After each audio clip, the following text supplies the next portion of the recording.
So Shavua Tov, we're gonna continue from the middle of perek Hey. Last week we learned about Naaman, who was the Sar Tzva Melech Aram. And we learned last week that he was a ger. He, I think, is the first one in our Tanakh to exclaim that HaKadosh Baruch Hu is the only God in the world. Last week, someone called me and said, but what about Ruth HaMoaviyah? Ruth HaMoaviyah historically comes before Naaman. Obviously, she's the great-grandmother of David HaMelech, great-great-grandmother of David HaMelech. So she was the first gerah, so much so that we learn a lot of Hilchot Gerut from Ruth HaMoaviyah, not from Naaman. So how is it possible that I said that, in my opinion, Naaman really is the first convert, the first ger? So I want to show you a comparison between Ruth and Naaman. And I think we're going to discover something new to most people here. I found it pretty unbelievable when I actually found what I was looking for. So I admit I was looking for something, but when I did find it, I was pretty amazed by what I found. And it has to do with the descendants of Ruth versus the descendants of Naaman. So we do have these two great people, Ruth and Naaman, who turned to Judaism, but it's not really true. We're going to see a difference between the two of them. So I want to share my screen for a minute and share with you Ruth HaMoaviyah. So we all know who Ruth is. Ruth is the great-grandmother of David HaMelech. And we know for a fact that she was a Moaviyah. We call her Ruth HaMoaviyah, but she became Jewish. How do we know this? Based on what you see in front of you. What you see in front of you says, I'm gonna read it together with you. So I'm starting from over here. Okay. Ki el asher telchi elech. Ruth is talking to Naomi. Ki el asher telchi elech uva asher talini alim. The famous words, Amech ami ve'elohayich Elohai. Then she continues, Ba'asher tamuti amut, v'sham mekaver ko ya'aseh Hashem li, v'cho Yosef, ki mavet yafrid beini uveinech. She's choosing Judaism. So indeed, she really is a gerah. And we know from perek Bet that Boaz, according to the Talmud, Boaz was one of the dayanim in the process of gerut, in the process of Ruth becoming a Jew. And what does he say to Ruth? This is what he says. Vayan, I'm reading over here, perek Bet. Vayan Boaz, vayomer lah, hugad li, kol asher asit et chamotech, acharei mot ishech, ותעזבי את אביך ואימך בארץ מולדתך, ותלכי אל עם אשר לא ידעת, תמול שלשום. So Boaz realizes that she's choosing Judaism, realizes that she really is deveika, attached to Torah u'mitzvot. How do I know Torah u'mitzvot? For the simple fact, I want to read with you a Gemara. This is taken from the translation of Steinsaltz. A wonderful, wonderful, unbelievable translation. I don't use it enough just because I learned in Hebrew, but I do have it in English here. So we learn from everything we just read in the Psukim in Megillat Ruth, what it means to become a Yehudiah, to become Jewish. And it's important to note what the Gemara says, because when we read about Naaman, we're going to see it's lacking all of this. So again, why is it that I said, in my opinion, that Naaman really is the first convert, the first ger? So let's see what the Gemara says. Rabbi, So the Gemara what is the Gemara? Which Gemara? Gittin. Gittin, and which page? Because I want to take it out. Oh, okay. I thought you were reading. Okay, fine. I'll send it to you on the WhatsApp. It's all right. Okay, sorry. So no problem. So the Gemara, sorry, Yevamot. It's Yevamot. If you want me to give you the exact, so I'll send it to you on the WhatsApp. Okay, I don't want to take more time. So the Gemara is reconstructing the original dialogue that we just read between Naomi and Ruth, and this is what the Gemara understands, right? Naomi says to Ruth, it was a Shabbat, and she's trying to dissuade Ruth from converting. As we know, Dayanim, I Baruch Hashem was zocher to sit as a Dayan in a Beit Din leGiur, Baruch Hashem. So I learned really the process of what really goes on. And the two Rabbanim who were with me, they were mamash gdolim meod. The first thing they said is, why do you want to convert? I mean, chaval al hazman. It's just so many more things that you have to do that you don't really need to do to be a great tzadikah. So that's what Naomi is really doing to Ruth here. Why do you want to become Jewish? Because, for instance, on Shabbat, it is prohibited for us to go beyond the Shabbat limit, Tchum Shabbat. Like, you can't do Tiyulim. I guess Ruth liked to do Tiyulim. You can't do those on Shabbat. How does Ruth respond? She responded, where you go, I shall go. Meaning, I'm accepting upon myself Tchum Shabbat. And no further. I will not go further than Tchum Shabbat. And then Naomi says to her, it is forbidden for us to be alone together with a man with whom it is forbidden to engage in relations, meaning dinei yichud, being alone, an unmarried woman, being alone with an unmarried man. There's also yichud with married women, but we won't go into those halachot. How does Ruth respond? She responds, where you lodge, I shall lodge, in the same manner. So she's accepting upon the mitzvah of yichud. Naomi then says to her, we are commanded to observe 613 mitzvot, tariag mitzvot. How does Ruth respond? Your people are my people. Wow, mamash, she's mamash converting to Judaism. So again, why is it that I'm saying still Naaman is the first? Naomi then says to her, idolatrous worship is forbidden to us. Avodah zarah. So how does Ruth respond? Your God is my God. Okay, I want to just I want to mark that because that's important to mark. Your God is my God. That's what she says. How does Naomi continue to say?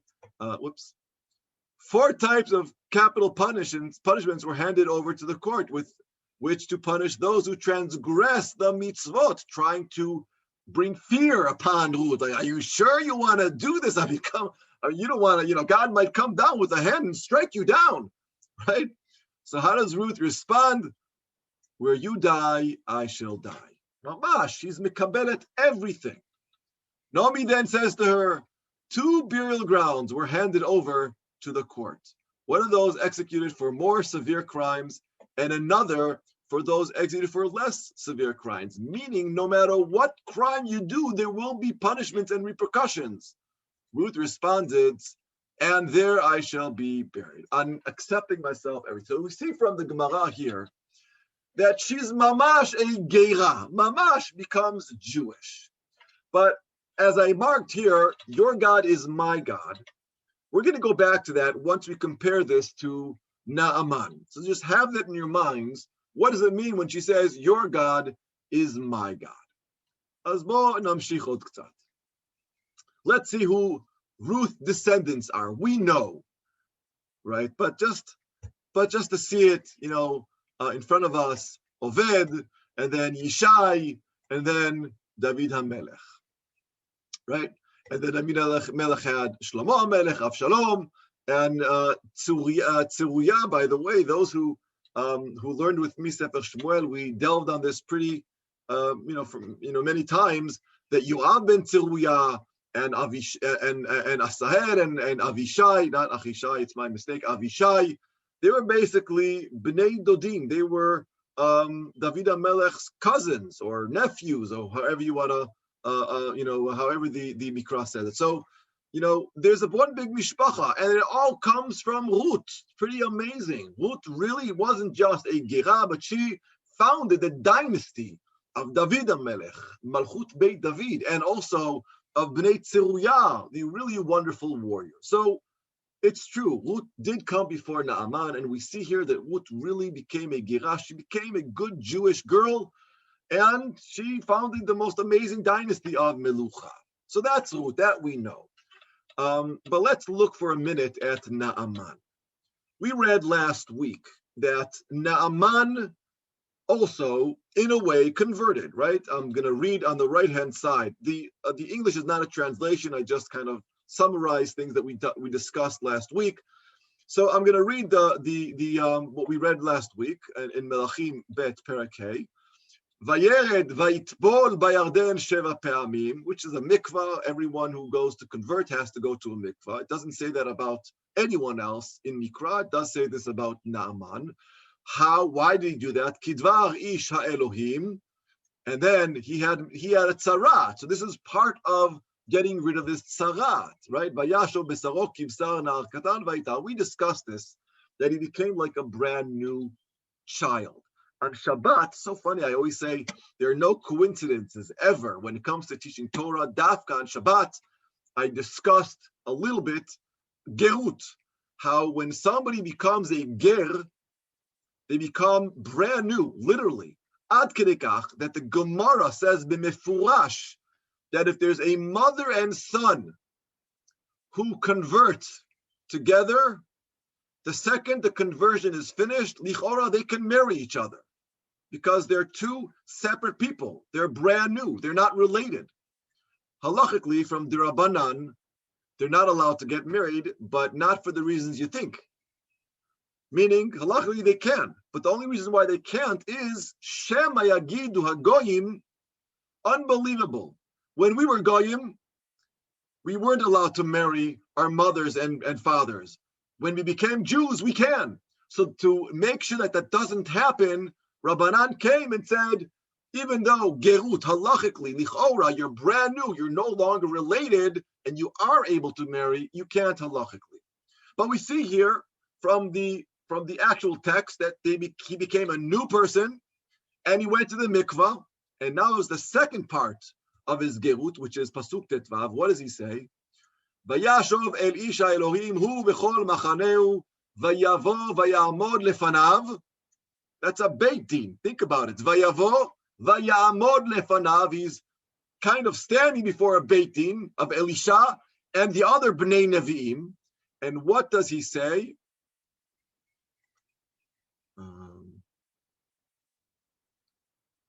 Vayomer hinei na yadati ki en Elohim bechol haaretz ki im beYisrael ve'ata kachna et berachati et habracha me'et avdecha. He's mamash accepting HaKadosh Baruch Hu. Unbelievable.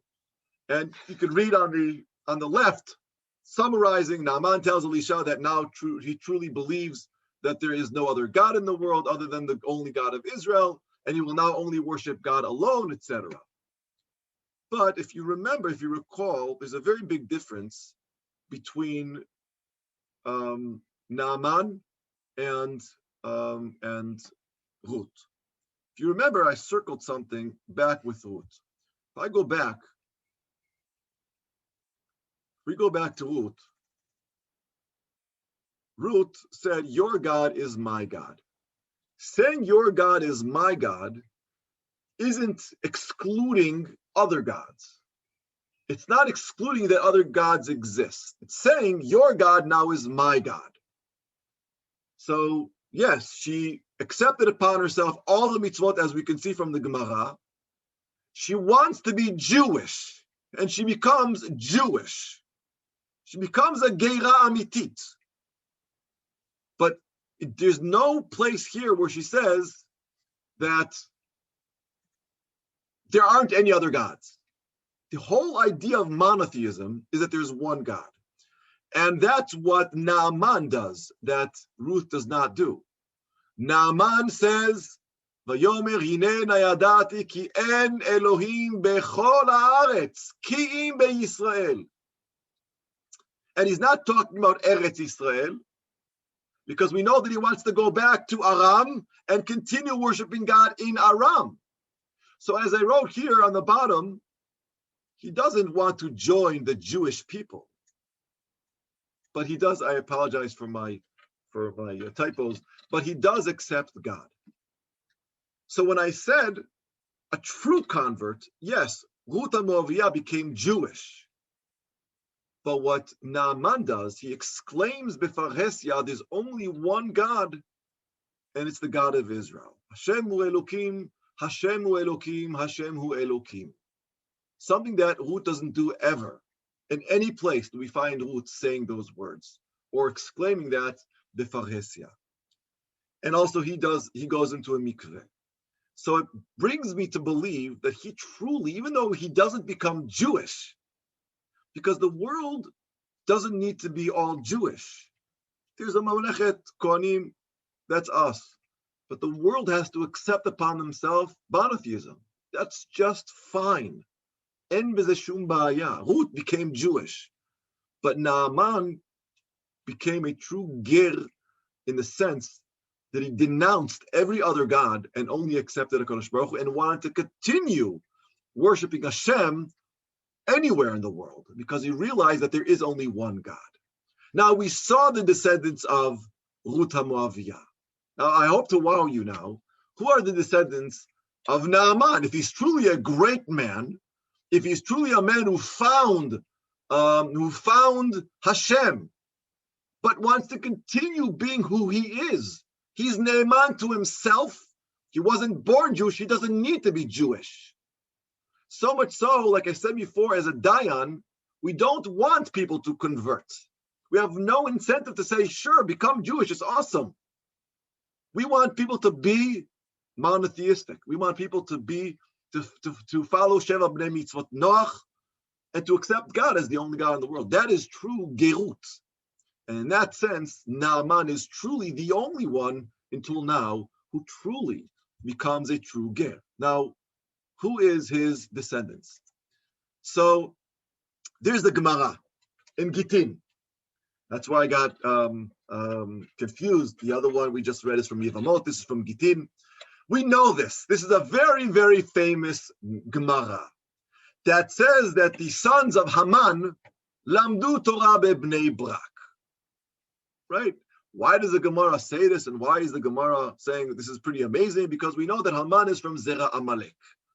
And we know that we're not supposed to accept anybody from Zera Amalek into Kahal Am Yisrael. How could it be, the Gemara says, that there were Talmidei Chachamim who are the descendants of Haman, who is an Amalekian, learning in Bnei Brak? How is it possible? The Gemara gives many, many different possibilities. One is that they wanted to convert, and the Dayanim didn't know that they were the descendants of Amalek. So when they came and proved that they're actually truly interested in becoming Jews, they were accepted. I guess they didn't do the chakiras that our Ministry of Interior, Misrad HaPnim, have. Because had they come to the Misrad HaPnim, they would not be accepted. I can tell you that much. Here in the Gemara, no problem. They're accepted by the Dayanim, right? Another one says that they were accepted, and there's a couple of different reasons, but either way, that's what the Gemara says, and that's what we all know. It's what we grew up on. They were sons of Amalek, bnei banav shel Haman lamdu Torah b'bnei Brak. So, what does this have to do with Naaman? Absolutely nothing. But there is a Baal HaTurim on Shmot perek kafchet pasuk zayin, talking about the Kohanim. Kehuna, you can see on the right-hand side, there are Kohanim here. And to really believe in Kehuna, to understand that this is a real thing, that they're wearing all these different clothings and garments, and that they have Seder Avodah, you got to have faith in HaKadosh Baruch Hu.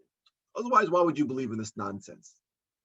So much so that Bnei Eli, who were Kohanim, Hayu mevazim et hakehuna. They themselves, Bnei Eli, who were Kohanim, mevazim et hakehuna. They ridiculed the kehuna. But there was a person who did not ridicule the kehuna. His name was Naaman, says the Baal HaTurim. Aval Naaman haya mechabda. He very much respected and accepted everything to do with Judaism, including kehuna. Why? Because we read in our perek, in perek hey, shebikesh adama la'asot mizbeach. We read that last week, that he wanted Elisha to give him some of the Sefer so that he can build a mizbeach, not in Israel, but in Chutz La'aretz, because he didn't want to become Jewish, but he wanted to worship Hashem in Aram as well. What does Baal HaTurim say? Because of this, nitkarev tachat kanfei hashchina umibnei banav lamdu Torah berabim. The Baal HaTurim, the son of the Rosh, Rabbeinu Asher, the man who wrote the Arba Turim that Rabbi Yosef Karo, the Mechaber of the Shulchan Aruch, based his entire corpus on this, on what the Baal HaTurim is saying to us, that Naaman's descendants learned Torah barabim. Ad kan. It's a Gemara and Gittin. Ad kan mitzuyan. Now you're not going to believe what I found. I found many sources saying that there's a ta'ut sofer in the Gemara in Gittin. Harav Reuven Margaliot, that you can see over here, was a very famous choker of this previous of the century of the 20th century. He was Zoche Pras Rav Kook, Zoche Pras Yisrael on his Mechkar Talmudi, and look what he says. Nireh שהגרסה היא מבני בניו של נעמן ולא המן למדו תורה בבני ברק. He's saying the girsa that we read in the Gemara and Gittin that said that the Bnei Banim, the descendants of Haman, were learning in Bnei Brak. He's saying there's a ta'ut sofer. It's supposed to see Bnei Banav shel Naaman lamdu Torah b'Bnei Brak, not Haman. How could it be Bnei Haman? He's an Amalekian person. It couldn't have been that they accepted them to that. I found so many more sources, and I just wanted to bring one more, just to save time. And this is from the Or Sameach himself. וראיתי בשם חכם אחד, ששמע בשם הגאון בעל אור שמח זצ"ל, שטעות סופר בגמרא בגיטין. וצריך לומר, מבני בניו של נעמן למדו תורה ברבים. ממש. So we learned from here the most amazing thing, that Naaman was true to his belief, that he must have continued teaching his descendants, Bnei Banim, all about HaKadosh Baruch Hu, all about the one God, so much so that his descendants ended up teaching and learning Torah in Bnei Brak Barabi. And according to this, it was Naaman's sons and not Haman's sons. So we see that just like Ruth HaMoaviyah was a great Gerah, and just like, here, I'll just show you how this works.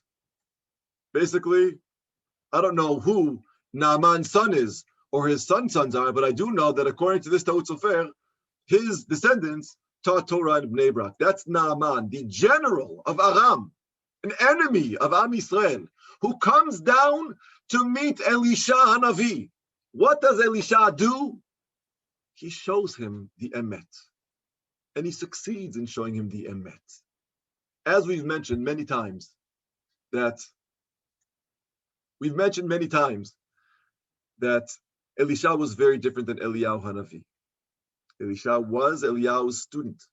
He was a disciple, but his entire tafkid was very, very different than Eliyahu. Eliyahu tried to save Am Yisrael, tried to save Mamlechet Yisrael, but he got a nevuah.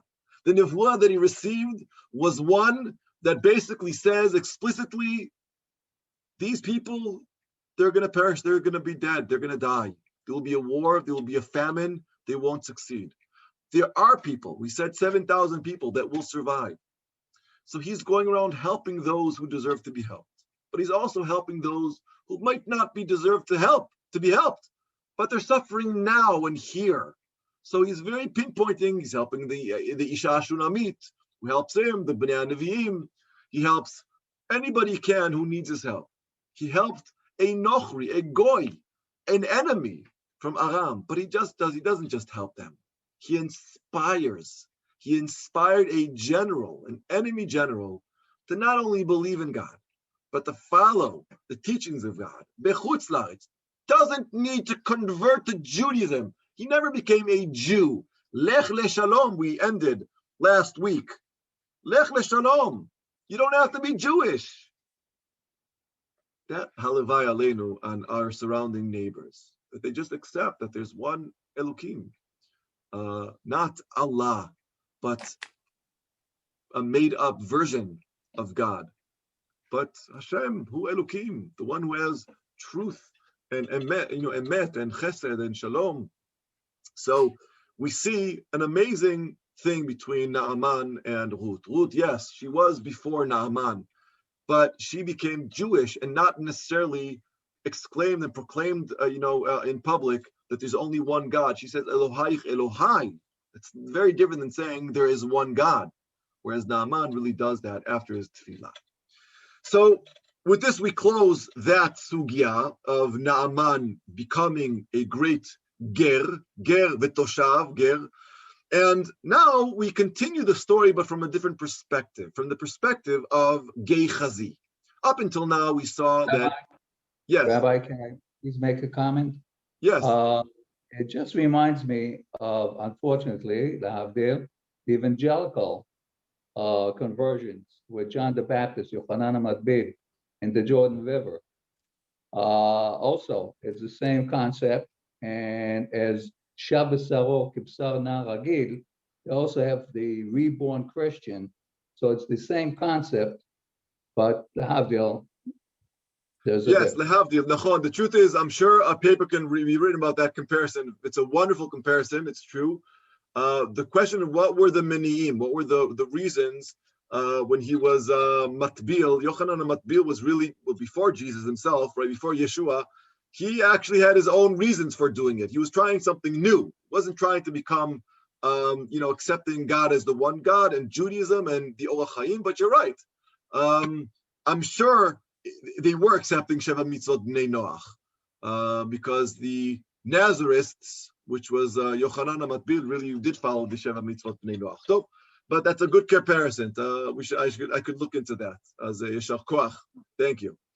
But let's continue the story. The story is not over. The story of Naaman isn't over yet, because he was sent by Elisha, right? We are in perek Hey, pasuk Yutet. Vayomer lo lech leshalom, vayelech meito kivrat aret. Right? He says, "Go in peace." Elisha says, "Go in peace," and Naaman leaves, and he is only vayelech meito kivrat aret. He's only gone a short distance, and there's something new is going to happen. Now, if you recall, Naaman wanted to give Elisha gifts. He came with money. He came with kikarot lechem. He wanted to give Elisha gifts, as it usually happens. Somebody does a favor for you, somebody heals you, somebody does something good for you, you want to repay them. But it was so important for Elisha not to accept any gift, because he was trying to show Elisha that it's all HaKadosh Baruch Hu. Chas v'chalila isn't me. That's where we ended last week, Pasuk Yutet. Now we're starting Pasuk Kaf. Vayomer Gehazi, Na'ar Elisha, Ish HaElohim. Hine, חשך אדוני את נעמן הארמי הזה, מקחת מידו את אשר הביא. חי אדוני, כי אם רצתי אחריו, ולקחתי מאיתו מאומה. When Elisha's servant Gehazi, when he says to himself, my master, Elisha, he let Naaman go without any gifts. He didn't pay anything. Isn't it chaval? He should have accepted something from a general, no less, a rich man. Come on.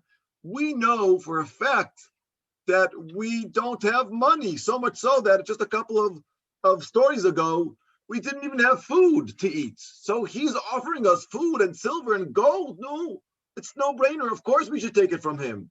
Elisha made a mistake. So what happens?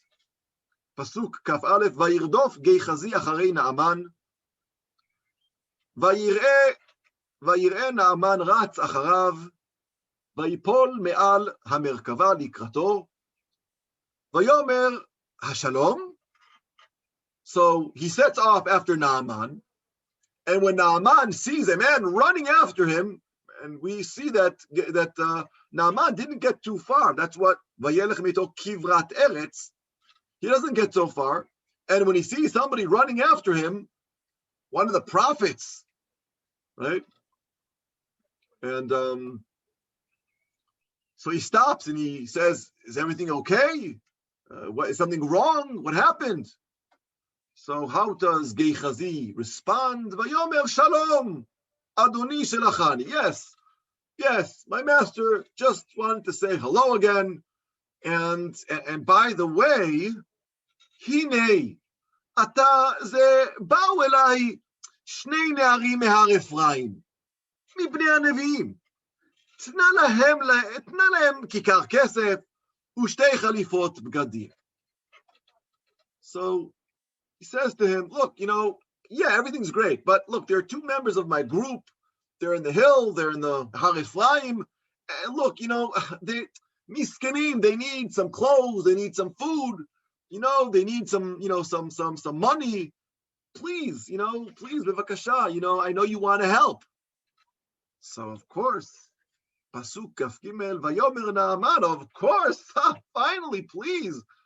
Hoel, please, kach kikarayim, take 2 pieces of silver, right? So it's more than Naaman is saying he wants, and more than what Gehazi is saying. And he insisted on it. Naaman, please, I want you. Vayifrotzbo, please, I want you to make sure that you take this. I want to help. Your master did such a great tova for me. ויעצור כיכריים כסף בשני חריטים ושתי חליפות בגדים, ויתן אל שני נעריו, וייסעו לפניו. Please, Naaman says, I insist. So he ties up 2 silvers in 2 bags. He gave them to 2 changes of clothes as well, and he gave them to his 2 servants, and then he sent them ahead of Gehazi, so that they can go to Har Ephraim and give these 2 Bnei Nevi'im all this money and all this rechush and clothes. But of course, Pasuk Kaf Daled, Vayavo el haofel, Vayikach miadam, Vayifkod babayit, Vayishalach et ha'anashim, Vayelechu. When they finally reached Har Ephraim, Gehazi snatches the bags from the 2 Ne'arim, and he brings them into his own house. And then he sends back Naaman's 2 servants. So what's happening here? So very, very clear. Elisha didn't take anything from Naaman. So Gehazi says, I will. What a chaval loss. He wants to give us money. He wants to give us stuff. Why not? We can learn a lot about Gehazi here, about people who take advantage of power, and they make it seem, we'll see in a minute, that Gehazi makes it seem like everything is great. I'm your servant, I'm doing everything for you, but really what he's doing is behind the scenes, lying to his own master, not telling the truth, and all for money, all for rechush. That's who Gehazi is.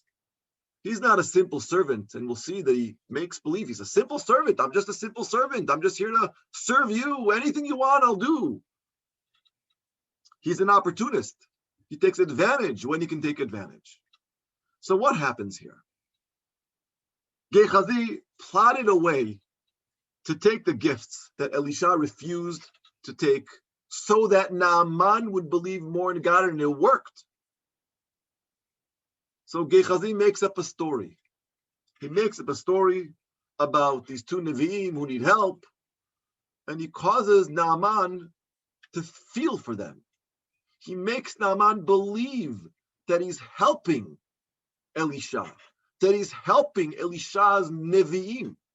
He makes him believe that he's doing a good thing, when really he's giving Gehazi money and clothes, silver, 2 bags of silver, just so that Gehazi could be rich. After his own master, Elisha, didn't take a penny. Nothing. And what we're going to see in a minute is that when those kinds of things happen, Gehazi could have gotten away with it. He would have gotten away with it. Because you can't prove anything. You can't. There are no witnesses around. And also, the Bnei Nevi'im, those 2 people at Har Ephraim, right? They're not going to say anything about what Gehazi does. They don't know what Gehazi is really doing. They don't know that when he goes around, he's going to put it in his own pockets. Then he's not going to give it to the Bnei Nevi'im that are in Har Ephraim. It's all made up. It's a ruse. It's not real. So there's no witnesses. Gehazi did the perfect crime. A perfect crime. And he made Naaman feel good about it. That's the most amazing thing. He makes Naaman feel so proud that he's helping, when in reality, Gehazi is taking it for himself. But we could also see what kind of person Gehazi is by the sentences that we just read in the text. If you go back to Pasuk Kaf, what does Gehazi say? Chashach Adoni et Naaman ha'arami hazeh. What does that mean? Ha'arami hazeh. That Armenian guy. That's belittling not only a general, but a goy that proclaimed out loud that he accepts HaKadosh Baruch Hu. Ha'arami hazeh. It's belittling him as if he's a nothing. We know who Gehazi is. It starts with that type of yachas. It starts by treating others that way, when in reality, he's just stealing, right? And he says, "Velakachti me'ito me'uma," I just want to take something from him because he has. Yeshlo. He has, and because he has, I want. But I'm going to not just take it from him. I'm going to make him believe that he's doing a good thing. I'm going to make him give it to me out of his own will, and I'm going to make him smile by giving it to me. What a Rasha. What a Rasha. And all this time, he is Elisha's servant. All of this time, he's serving Elisha as if he's the simple, amazing servant. Not only that, but he asks for a kikar, and he gets Naaman to give him 2 kikarot. He's really manipulative as well. And the second he gets to Har Ephraim, he doesn't flinch. He takes it to himself, brings it to his own house, and he sends Naaman's servants back to him. Perfect crime. Everybody thinks Gehazi is perfect. He is the most trusted Naaman servant, when really what he's doing, how he's treating others, how he's treating the brand new convert Ger Naaman, who should be celebrated. That's how he's treating him. Thank God Elisha is a Navi. If it weren't for Elisha, because no one else is standing up. Pasuk Kafhei. V'hu ba vayamod el Adonav. Unbelievable. What does that mean, vayamod el Adonav? He goes back to the house of Elisha, and he just stands there. Here, I'm for you. I'm here for you. Vayamod, anything you want, I'm here. Vayamod el Adonav.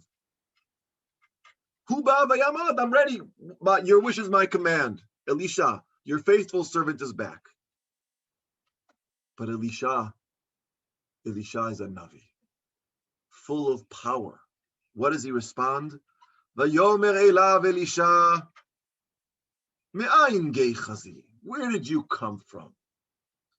Vayomer, lo halach avdecha, ane ve'ana. Elisha, what are you talking about? Where have you been? He was asked, and he said, "Oh no, I was nowhere. I'm here. I'm standing by you." Anything you want me to do, I'm your trusted servant. I'm here for you. Pasuk Vav. Vayomer elav lo libi halach kasher afach ish me'al merkavto likratecha. He responds. He says to Gehazi, he says to him, wasn't I there in spirit?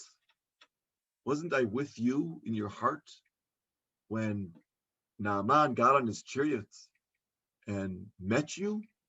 You can't escape me, Gehazi. I'm your master. I'm your Navi. Where you go, my heart and your heart is one, intertwined. You can't escape this. Ha'et lakachat et hakesef velakachat begadim וזיתים וכרמים וצאן ובקר ועבדים ושפחות. All you really want this whole time, you wanted to accept the money and the clothes and what you're going to do with it. You're going to buy olive groves, vineyards, sheep and cattle, and you'll have servants. I know who you are. You cannot con me, Gehazi, anymore. I realized my mistakes. You were here. You were my servant. You did everything I asked. You were Magdil Rosh. When really, that is how you treated Naaman, a man who accepted Hashem. You belittle him. You steal from him. And from me, I told you I didn't want to take anything from him. And you did. You ruined it.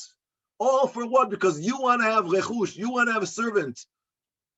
You want to have we say a menupach cheshbon bank, just so that you have money in rechush. Mazeh. This cannot go without punishment, says Elisha Hanavi. Midah keneged midah. Naaman proved to be a Yireh Hashem. Naaman proved to have Yirat Shamayim, and you proved to have zero Yirat Shamayim. When there's no Yirat Shamayim, there's Tzarat.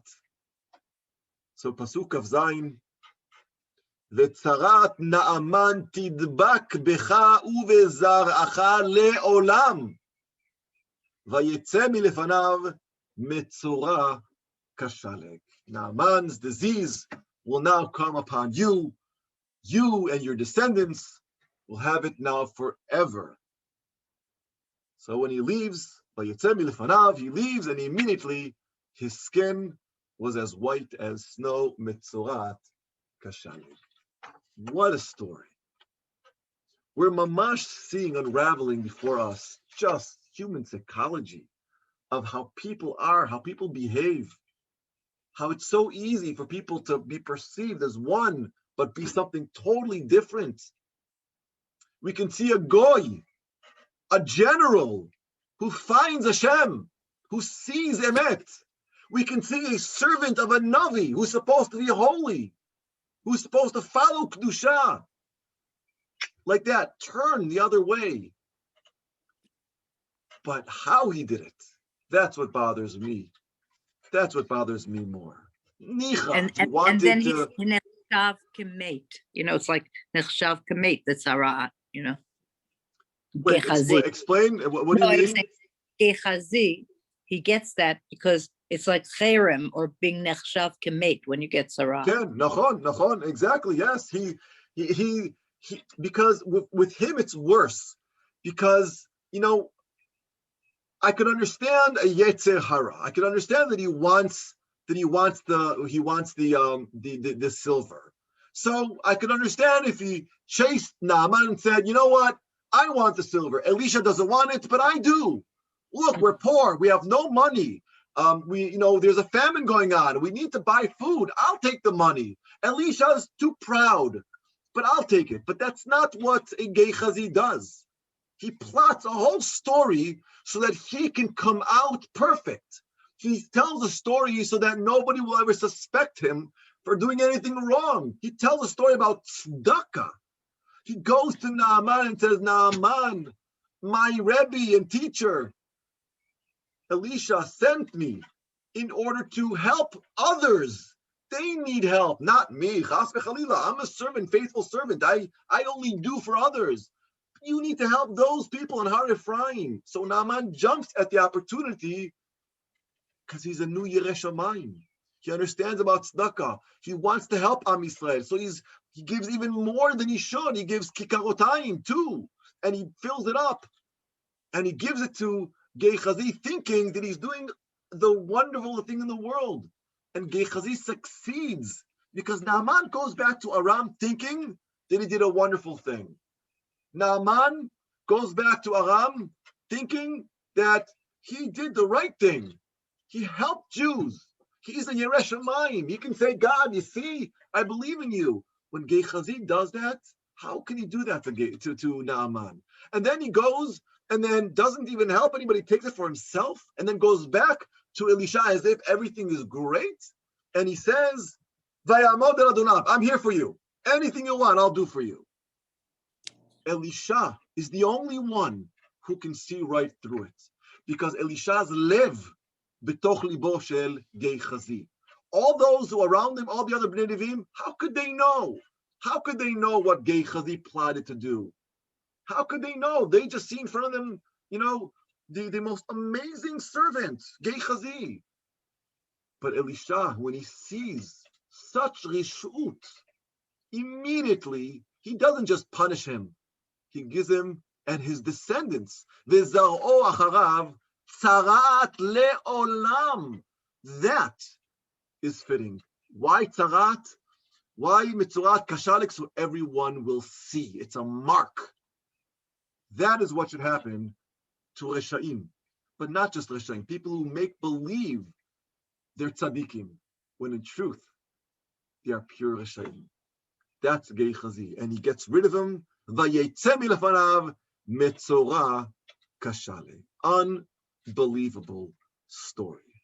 Mamash. The next perek Vav, opens with another story. We are full with stories with Elisha. Hopefully, Be'ezrat Hashem, next week, I'll make a chart of summarizing all the stories that we saw so that we can actually see a bigger picture of what all these stories mean to us and what they're supposed to mean to us.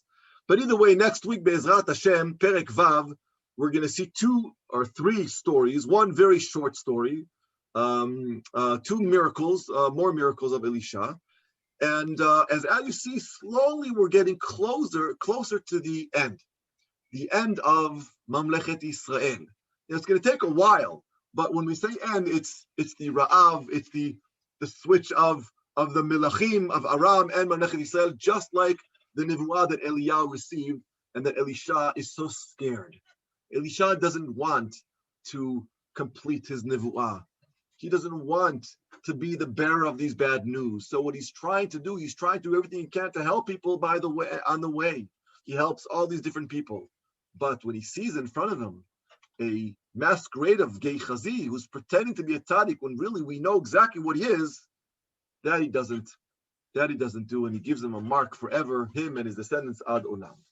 As Be'ezrat Hashem, hope to meet everyone next week. Be'ezrat Hashem, Sunday, 6 o'clock. So Shavua Tov, everyone. Shavua Tov, thank you. Thank you very much for a great cheer. Toda rabba. Very, very, very interesting. Baruch Hashem.